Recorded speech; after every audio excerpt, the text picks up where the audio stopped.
کیسلا نہیں فیصلہ.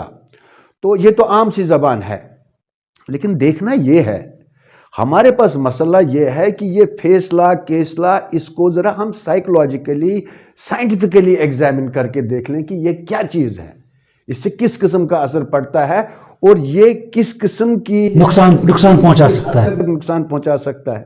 دیکھیں میں بتاؤں گا آپ کو کہ ہر ایک انسان کی سائیکولوجیکل پرسنالٹی میں دو کنٹرول ہوتے ہیں. ایک کنٹرول ہوتا ہے انر، اس کو بولتے ہیں انر لوکس آف کنٹرول، اور دوسرا اس قسم کے بھی لوگ ہیں جن کا control locus of control external ہے، اس کو بولتے ہیں آؤٹر لوکس آف کنٹرول. اچھا، انر لوکس آف کنٹرول اور آؤٹر لوکس آف کنٹرول میں کیا فرق ہے، ان کی کیا وضاحت کی جا سکتی ہے؟ دیکھیے، جو انسان جس کا لوکس آف کنٹرول انسائیڈ ہو، انر ہو، اس کا مطلب ہے اس کا ضمیر، اس کا کنٹرول اس کا ضمیر کے مطابق، اس کا کنٹرول اس کے ضمیر کے مطابق چل رہا ہے. باہر جو بھی ہو جائے اس کا کنٹرول اس کے ضمیر کے ہاتھوں میں ہے. They don't care for these They things. don't care what happens external. External. External things least bother him or her. چاہے وہ وکیل ہو، چاہے وہ جج صاحب ہو، یا کوئی دوسرا آدمی ہو، عام انسان بھی ہو. تو باہر کیا ہو رہا ہے کیا نہیں ہو رہا ہے، لیکن ہمیشہ اس کا جو ہے ججمنٹ، اس کی جو اسیسمنٹ ہے، اس کی جو رائے قائم ہو جاتی ہے، اس میں اس کا ضمیر اس پہ کنٹرول کرتا ہے. اس کے برعکس دوسرے قسم کے لوگ جن کا locus of control out side ہوتا ہے، ان میں کیا ہوتا ہے کہ باہر جو کچھ بھی ہوا اس سے ان کی رائے قائم ہو جاتی ہے. باہر لڑائی ہوئی تو اسی کا امپیکٹ ان کی رائے پہ ہوا، باہر کوئی اچھا ہوا تو اس کا امپیکٹ ان کی رائے پہ پڑ گیا. اچھا، تو یہ اس کو کہتے ہیں external locus of control. It is very important, sir. یہ تو بہت مطلب اس میں دیکھنا ہے کہ یہ کیا ہوتا ہے.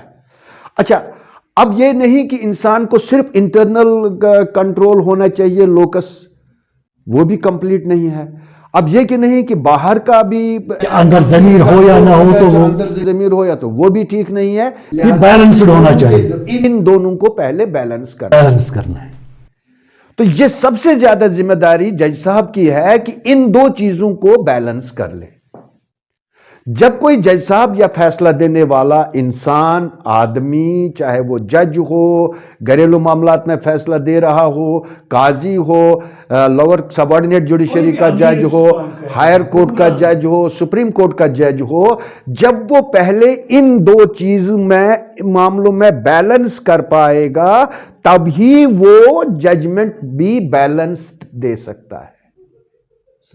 تو اس چیز کی طرف توجہ کسی کا بھی نہیں چلا جاتا ہے.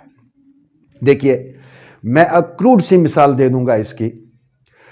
یہ وکلا پہ بھی لاگو ہوتا ہے، یہ شاید جج صاحب پر بھی لاگو نہیں ہوتا ہے، وکلا پہ بھی لاگو ہوتا ہے.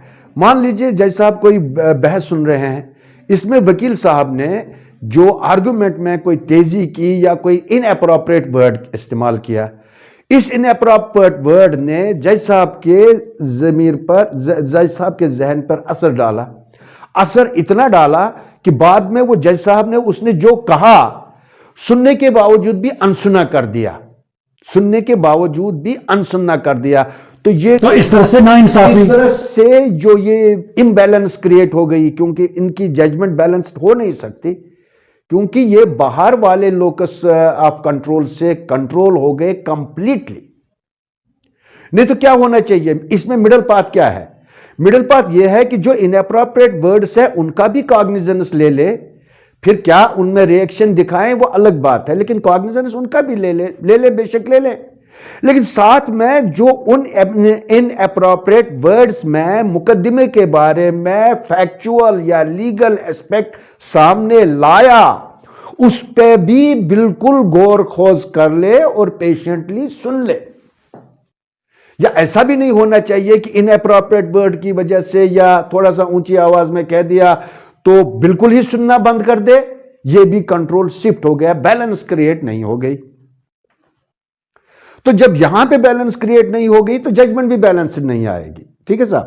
اچھا دوسری بات یہ ہے کہ اس کو ایک قسم کی یہ ان انٹینشنل کرپشن کی فارم لے لیتا ہے. اس کو سننا بہت ضروری ہے اور سمجھنا، سننے سے بھی زیادہ سمجھنا ضروری ہے. یہ ایک قسم کا ان انٹینشنل کرپشن بن جاتا ہے. وہ کیسے؟ دیکھیں میں بتاؤں.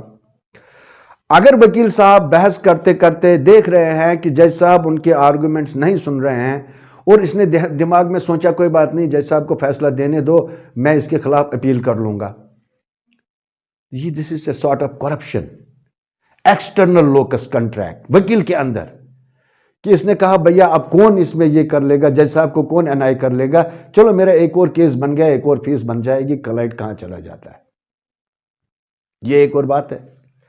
دوسری بات یہ، جج صاحب کے ذہن میں یہ آ جائے گا میں نہیں سن لوں گا، میں فیصلہ دے دوں گا، اب جو بھی ہو، جو اس کو کرنا ہوگا اپیل کر لے. تو اس طرح سے انصاف میں بادھا پڑے گا، بیلنس نہیں ہو پایا تو انصاف میں بادھا پڑے گا. اسی لیے جو ہے بار بار کہا جاتا ہے کہ hear both the parties patiently. Hearing means hearing patiently.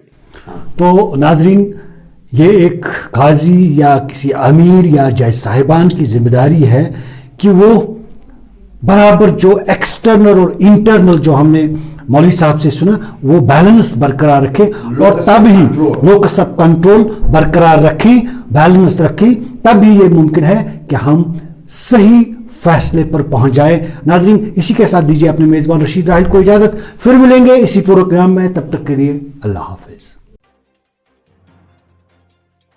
ناظرین، اگر آپ کو ہماری پروگرام پسند آئے ہوں گے، بیل نشان پہ بٹن دبا کر ہماری چینل سبسکرائب کریں.